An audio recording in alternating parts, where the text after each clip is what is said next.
I won't go back, but trust me, you gon' hold that, hold that. Get you out of my mind, I can get you out of my mind, I can get you out of my mind, I can get you out of my mind, I can get you out of my mind. A few moments later. Hai guys, welcome back to my YouTube channel. Dan kali ini aku bakalan bermain Melon Pen Tower sambil cerita kisah nyata tentang Hamud Habibi. Tapi sebelum itu jangan lupa di like, comment, share, dan subscribe dulu ya guys. Jadi Hamud Habibi adalah seorang anak laki-laki. Dia hobi bernyanyi dan menari. Pada suatu hari, dia terkena sakit parah. Terus waktu dia sedang berjalan, dia melihat ada air yang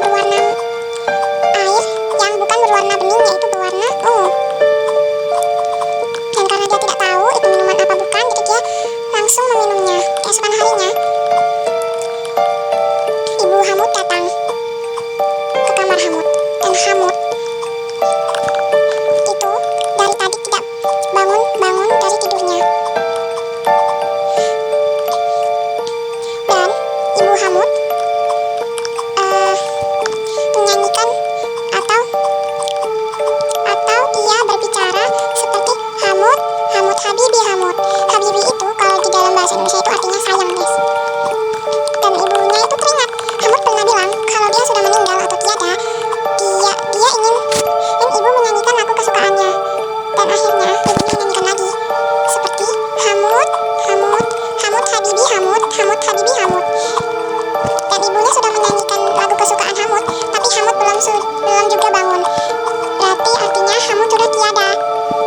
Dan aku pernah lihat juga kalau Hamud Habibi itu seperti kayak mukanya itu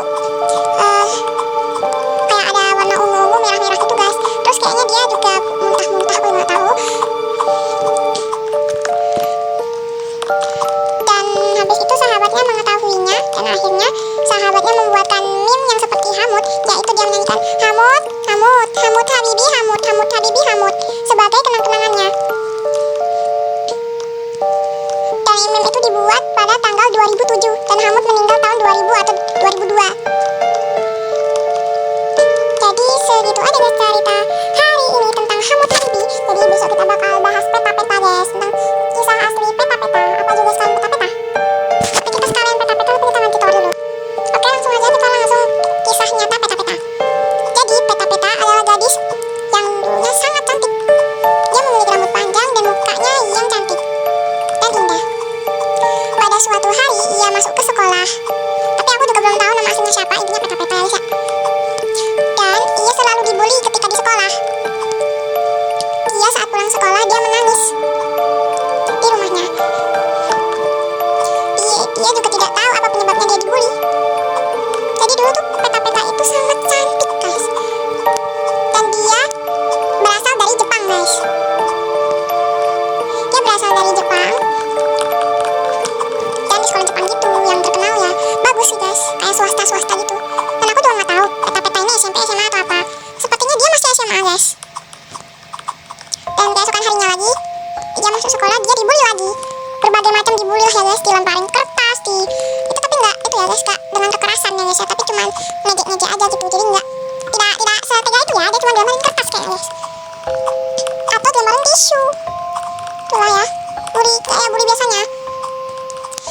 Dan ia waktu pulang sekolah, ia itu ingin membalas dendam untuk teman-temannya, karena dia selalu dibully, dia menangis sambil memarahi dirinya sendiri. Habis itu, keesokan harinya dia ingin berangkat sekolah lagi, dibully lagi. Dan pulang sekolahnya lagi, ia melewati rel kereta yang keretanya tuh banyak, guys. Dan waktu dia lagi berjalan, tiba-tiba ada kereta yang melaju kencang dan akhirnya dia terbelah menjadi dua. Dia terbelah jadi dua, kakinya tidak ada, sudah lepas ya, sudah terlindas oleh kereta tersebut. Dan dia hanya sisa badan, tangan, dan kepala. Dia pun kembali ke sekolahnya sambil merangkak seperti teke-teke. Dia sebenarnya memang hantu teke-teke sih, guys. Dan malam hari dia ingin membalas dendam untuk teman-temannya sambil melakukan kekerasan yang sangat parah untuk teman-temannya agar mereka kena balas dendam oleh dirinya. Karena si peta-peta itu sudah sebel, guys, ya, sudah terlalu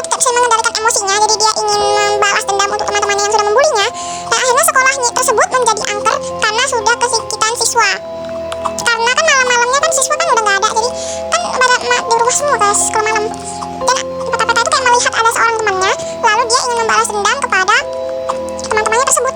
Tuh. Itu dia tuh sudah kesal guys terhadap teman-temannya yang selalu bully dia. Dan akhirnya sekolah itu menjadi angker guys, dan tidak ada penghuninya lagi karena guru-guru dan siswa-siswa sudah pada pindah bukan di sekolah itu lagi, karena tentang kisah ini yang membuat siswa-siswa itu ketakutan dan guru-guru juga takut. Nanti kalau sekolah ini menjadi lebih angker dan mengganggu siswa-siswa kan jadinya kan guys kacau ya kan, jadinya berantakan. Dan akhirnya guru-guru yang kepala sekolah memutuskan untuk sekolah ini ditinggalkan. Jadi guru-guru yang kepala sekolah itu dan murid-murid itu sudah pindah ke sekolah yang lain karena ini sudah angker terhadap kisah tersebut ya, karena kisah tersebut yang membuat siswa-siswa dan guru-guru itu takut. Sekarang sekolah itu sudah menjadi gelap, angker, dan semua ruangannya itu sudah berantakan. Ini serem ya kan? Jadi ya itu aja sih guys tentang kisah Hamut Habibie dan Peta-Peta. Besok kita bakalan cerita tentang korban Kosta guys. Nah, udah aja, bye-bye.